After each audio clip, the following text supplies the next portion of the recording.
ain't pulling that falling down the stairs shit on me, you hear? Are you conscious?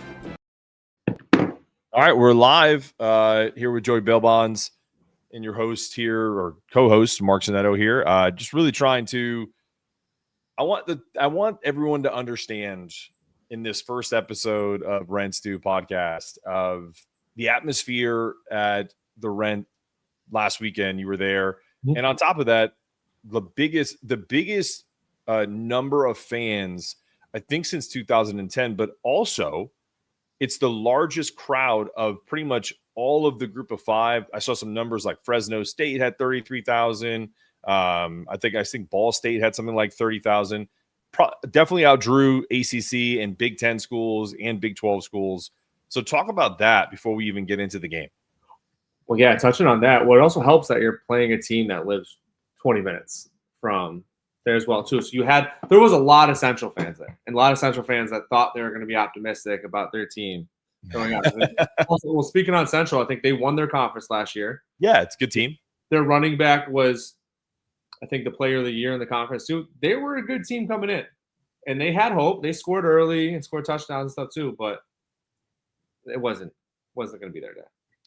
Yeah, I mean, like, to me, more so, like, just talk about, I think the student section. Oh, yeah, the student section was vibing. The people, the crowds, everybody was there. The whole atmosphere in the place was back. I mean, going back to last year, you saw flickers of the magic coming back to the Rent goal line stops, and we're getting traction. We're gaining momentum. Like Dan Hurley said, watch out. Yeah, I mean, like, I loved every second of it, except for I'll throw a little cold water on the event. The UConn Plus wasn't exactly plus. It was very blurry. And we were joking around, me and other UConn, either alum or fans that don't live in the state. Freaking Big Larry was like, we were both putting Twitter stuff up about like whenever there's an action play, it's like, it felt like the scene from American Pie where he's trying to watch porn, and it was like squirrel is like, oh, I think I see something. Like that's the way it felt like for the first like 15 minutes of the game. Yeah. So I mean, the good news is it got better. There were a few little jumps where it was like all of a sudden you're watching it from like a sideline view, or like it was just listen, it's what it is, and that'll only get better as well. I do appreciate that the UConn athletic department puts that on so that people like myself who don't live in the state anymore can still watch when it's not a nationally televised game. I love a couple things. One, they give up that really bad special teams play where the punt sails over the dude's head, and then Central scores right away.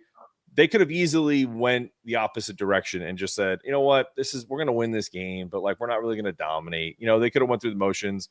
I think, to me, the culture that Jim Mora has created there has really kind of permeates through from that moment to the rest of that half, because they had 35 points at half. They only gave up one more substantial drive the whole first half, and it continued from there. Talk about that. Yeah, it was a long first half, it felt like, too, but also they were just putting up from that momentum. Once we all said it, they thought, hey, it's going to be their moment and whatnot, too, but you saw it that UConn really nipped that in the bud. I mean, you saw it was a bend not break plays. Like, hey, they would get a little run plays, but then when a push came to shove, the secondary would just lock them down tight. They could run the ball a little bit, but they weren't going to put up passing numbers against us. But it's just the thing about UConn is they got a lot of players coming back, and they got a good players in the transfer portal that you really saw that, hey, as the game went on, the far superior team showed it, and the players played like it. And they saw like, hey, yeah, you guys got momentum, but we're not scared to punch you back and remind you that we are the far superior team with far superior athletes. Yeah, the one thing I will tell you is that the announcers, I think they were from WFFSB, the news station. One of the guys was like, I was at Central practice, and they were, talking about how they felt as if they were on an equal playing field with UConn. Yeah. And I said this audibly because I was home by myself with my kids. My wife was working, and I said audibly to nobody. I said, if Central is on the same playing field as UConn, then UConn is in for a rude awakening this year, and that was at the beginning of the game. And then that fumble happened, and I was like, well, this isn't a promising start. But I think what ended up obviously happening is I realized that Central is good at the FCS level. They won their league. I wish them the best the rest of the year. But that's what UConn should do to a Central. They should do that to an FCS school like a Merrimack last year. Going forward, there should never be a moment where UConn is like, hey, man, we're in a tough battle against, use a school down here like Elon, which played Duke to a tie essentially for 3 quarters. Yeah. So, yeah, it just should not happen because of who UConn is as a brand. Mm-hmm. You're not wrong. And it just, how many years have we been at the Rent where we have the hope, and then next thing you know, we're giving up 50 points every game. We're playing a team like, I'll give you like Stonehill, where I think they beat us, actually. I'm pretty sure it may or not, but maybe. Yeah, I forgot. I got to check the stats. But they came in there, and then it was supposed to be, hey, little brother, big brother. Next thing you know, we're in a dogfight, and right. It's the game that it should be. But now you're starting to see us turn that corner, and we're like, hey, you'll get up a couple points, but no, we are the far superior team. Little brother, no, we're big bro. We are UConn. We're back, and we're getting that transition. As far as the atmosphere, we'll post some stuff on the channel of you being at the game, and as we go forward, that'll be more of a integral part of the broadcast. But as far as like how the Rent felt, talk to me about that, because again, much like Gamble last year and the years before, I haven't been to the Rent in years, and I just want to know about like what it felt like from a fan perspective, what it felt like there at the game in tailgating, the whole deal. Oh yeah, it felt, if there was more optimism, there was more hope. Like, hey, it's gonna be more enjoyable. Like even at the games when you're seeing like Sky Bell make that 80, was that 79 or 80 yard play? 73 yards. Like, woo! Like our cheer for again. We're not just stagnant. We're having fun. We're putting up points. The energy was back there, in the hope in the fan base. Like I said, even with a mixed crowd, because those Central fans are still going to root for UConn, even though they came there to support their alumni. It's true. They're still going to root for UConn and stuff too. So that's what I would say. And you saw it, the hope, the magic, the happiness was back there. It was great. It was great to see. The tailgates the tailgates will be better. I mean, there was a lot of people there and whatnot tailgating, but I think once we get to more first period teams and UConn does win, you'll see it even pack even more. And that's the thing too. I think a lot of people just tailgated, and so they tailgated there and also got like rides there probably together. But there were some spots. There were still some more spots I was surprised at, like filling in. They weren't packing it in like they used to be. Like they used to have every single car. I was able to drive up further and park closer than I thought I was, but the tailgates were still there. The crowd, it was filling up. But I can't wait for a team like what was it? Duke's coming here. Duke. I think we go to BC, or are we at BC this year? I forget. I think it's at BC. I think it's at BC. But yeah, there's going to be, the tailgates are only going to go from here, and it was still great time. Great time. All right. Since you mentioned a couple of the P4 games, let's talk about what I consider the biggest game of the year. And we're not talking about like coach speak, the next game's the biggest game. Like, I'm not saying that. The reason why this UConn versus Syracuse game, when this airs, it'll be tomorrow. It'll air Friday morning, obviously. So, but the next day at 12 noon in the Carrier Dome, UConn is playing Syracuse. Now, why do I think it's the biggest game of the year on the schedule, win or lose? Because to me, it'll set the tone for the rest of the year. If UConn wins this game, I think then people are going to open their eyes and be like, whoa, UConn is legit for real. They're not just beating up Little Sisters of the Poor. They're actually, taking down a name, an ACC scalp, right? Mm-hmm. With others to come. And Syracuse was ranked top 25 last year. They got the shit kicked out of them by Tennessee. But I do think that Jim Mora and company can take a look at that game and say, all right, we can take a page out of what Tennessee did, because Tennessee, as good as they are as an SEC school this year, they're not as explosive as they have been in the past. They brought in an FCS, a former Group of 5 quarterback in Joey Aguilar, who played at App State. Okay. And that he picked his spots, but where they really took care of business was in the run game. And that's something that UConn has plenty of firepower. What do you think about this game going into the game tomorrow? I think it's going to be a tone setter. I think it's definitely going to be a dogfight. I like that they lowered it down to 6.5 from 9, like we said. Mm-hmm. So I think UConn needs to go in there with the chip on their shoulder, and they need to flex it, and they need to go there and not forget like who they are, and if they want to win this game, they can't take a playoff and go from there. They need to show that, hey, we are for real. We lost you guys last year. We're not going to lose you this year. It's a momentum setter because you look at the rest of their schedule. If they win this game, one could say they don't lose another, or something else goes because they're going to be there. This is one of the hardest games of the year, I would say. So, yeah, to me, I'm going to post something on the screen here in a second, but to me, it's also it kind of it's I think I've heard Dan Hurley say this, and I'm sure Coach Mora has said something similar to the team. At some point, you have to win one of these games to announce yourself to the country. It's not just about the Northeast. It's not just about recruiting battles. It's not just about that, because Jim Mora has proven that he can keep guys. Kept Skylar Bell from going to Michigan. Brought in, Joey Fayano. We talked about it the pre-show. Yep. I had no idea that dude had an extra year of eligibility. Awesome that he's here. So I feel like the stars have aligned for this team to potentially steal a win on the road. If this game was at home, I would say absolutely it's going to be a lot less of a spread. It'd probably be like a 2 or 3 point spread, and I think UConn actually probably wins. I really want to pick UConn. I definitely think you should take the points if we're talking betting on the game.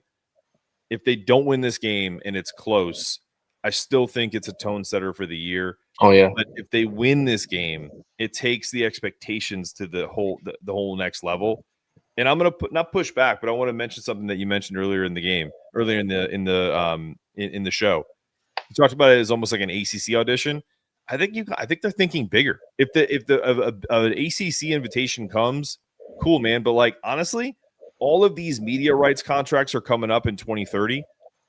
I mean, the Big 12 is always going to be around the corner, and I don't know anything about the Big 10 SEC. I know UConn's not in that level yet, but who knows?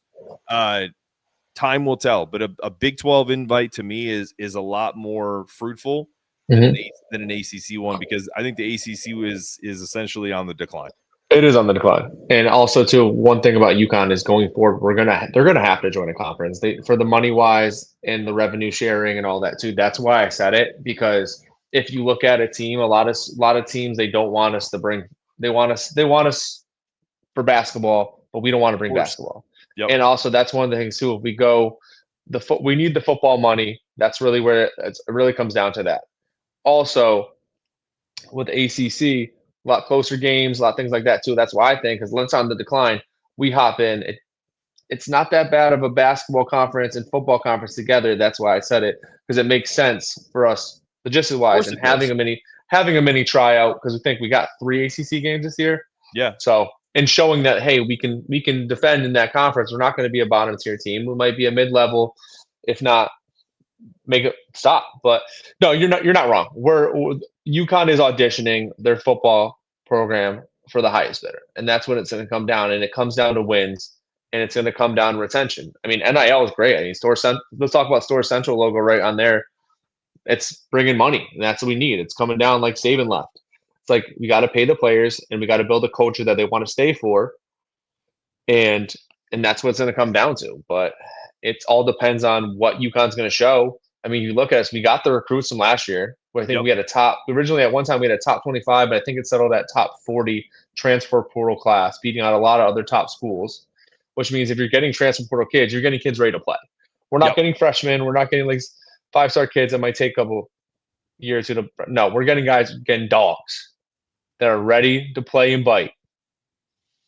No, I mean, listen, I'm with you, man. Like to me, look, I'm older than you. I'm older than most people that probably watch my show. Yep. And I think the one thing I will say is what the expectation is and what UConn can be is really kind of limitless. And I say that like not as pie in the sky, because I'm wearing a shirt right now. It's the dream season. I'll lower my camera so you can see it. Gotcha. It's the dream season 88, 89, 90. It's the basketball year that kind of changed my life. And it to me, that year and that subsequent years that followed, Jim Calhoun and company were like, we just want to get out of the 8-9 game in the Big East tournament. And so Huh? Yeah, No, I mean, like, yeah. I'm just saying, like, UConn football, maybe they never win a national championship, No. but there's a lot of great programs that have never won national championships. And I do think that this team can be a top tier football school. Yep. If it's in the right conference, and if they get an invite. Like, they have to go and prove themselves, and they are. Yep, they are too. And kind of about that, like you talked about it, like Jim Calhoun, he's our men's basketball guy.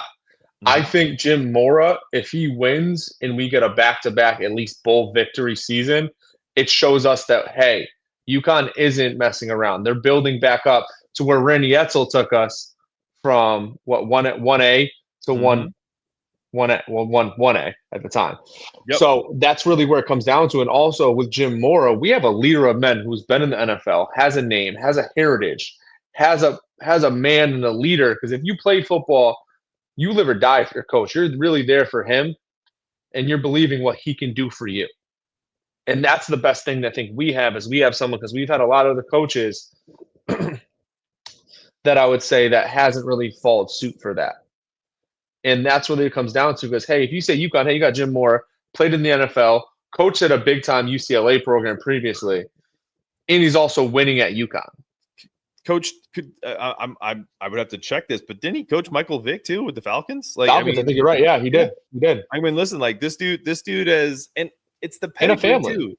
And Yeah, family, it's the pedigree too. His dad. I mean, I joked around about this, and if this ever happens, I just remember where you heard this, because I said it last year when I was out at Locked On, and I will say this again this year.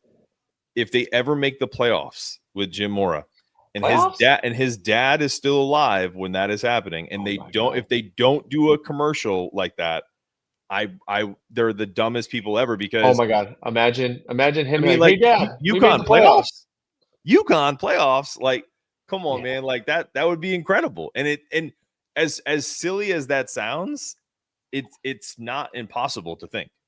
I mean, if it's not impossible, but if because they we're in what, 12, it's going to go to 16. I mean, it's going to always expand. Why is that not a possibility? I mean, if they expand it to 16, which then you're basically getting most of the top 25. So basically, if you're a top 16 team, but I think at that point, when does it hinder us being independent? And that's really strength of schedule becomes a thing, which 100%, and that would be the committee's thing on that with the strength of schedule. But yeah, if we blew every team out by 50, but yeah. Yeah, I mean, listen, I know we're not in the same league right now as Notre Dame, even though we beat them the last time we played. What I would say to you is, like, why is that not that definitely could be that should be the goal. I mean, honestly, that is the goal. Yeah. It should.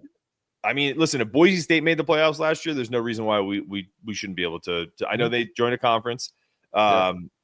If it ends up being where we join a conference, there's no reason why we couldn't end up being an automatic qualifier or sneak in, or even as an independent. What would you do if in the next 5 years UConn makes the playoffs? Like, what does Joey Bail Bonds do like to celebrate? I'd get a block C tattoo. Okay. Yeah. I like that. Where? That's the good question. Prove it. I'd get it on, like, maybe like the calf or like the leg or something like that. Maybe we'll see. Yep. Depends how much a part of it I'm about it. But yeah. Block C tattoo. Listen, if they may, I would do. I would match it. I would absolutely match a block C tattoo. Me and my dad always talk about this. If we if one of the national championship runs with UConn that we go to, if UConn beats Duke on the way to that, because I haven't been a part of us going to that, but like me and my dad always talk about getting a Husky tattoo with a Duke hanging out of its mouth. But I like that. That's cool. Yeah. All right, I'm with that. All right, so real quick before we jump, and then we'll obviously get more stuff as the year goes on. Mm-hmm. So Syracuse next. The schedule to me is pretty favorable. Yeah. Is there any game on the list other than the kind of the Power 4 games, the ACC games with UConn, BC, and Syracuse that you look at? We got Delaware, Ball State, Buffalo, FIU, Rice, UAB, Florida Atlantic, and Air Force. is there any game on that list that pops out at you that's like, you know what, that could be a trap game where they, you know, end up losing or it's closer than people think? I'm gonna say Rice. I think Rice because Rice peaks out to me because I think they gave us trouble last year. I'm not sure or that, or let me double check it. But It might have been a couple years ago. I think we beat the shit out of Rice, to be honest with you. yeah, last year. But I'm saying I think Rice stands out to me this year just because it's one of those games that we're overlooking, and we think obviously who knows about them. That one stands out. I think I want to say FIU or FAU, those Florida teams. You never know. But I mean, we did beat the crap out of them previously, and they even talked about like I think it was at FAU. I think was saying that like Yeah. what are they doing that they got so much better than us? And went on camera Yeah. was like, hey, Yep. not that. So they're going to be riled up, and I think we're going to be there. It looks like we're at FAU, so down there, hostile crowd, and so it's at the end of the season too. So just To me, my only one that kind of pops out, and those are all fair. I don't know, man. Like anytime you play a service academy, yeah, you know, like Air Force, like I know they don't scare you, you know, but like, you know, when you're Navy, Army, like anytime you play any of these teams, they usually run kind of like an unorthodox offense, one way or the other. They're either throwing every time or running every time. And if you get caught, it's kind of like a boxer. You know, you put your guard down for 1 second and you get slept. So I hope that doesn't happen, but I could see that as like a potential pitfall. Rice, I'm not too concerned about. I think they're going to be I think they're actually going to be worse this year than last year, and we beat them up pretty good last year. I think I was in the hospital with my wife giving birth to our daughter when we were beating the shit out of Rice, because I remember watching it on the iPad. Yeah. So, but anyway, no, listen, this is a brand new podcast. We're going to do it every Friday. It's 100% going to air Friday morning. So you guys have all day Friday to kind of think about the games. And then hopefully Saturday, we kind of celebrate with a win. But we're going to continue to do this going forward.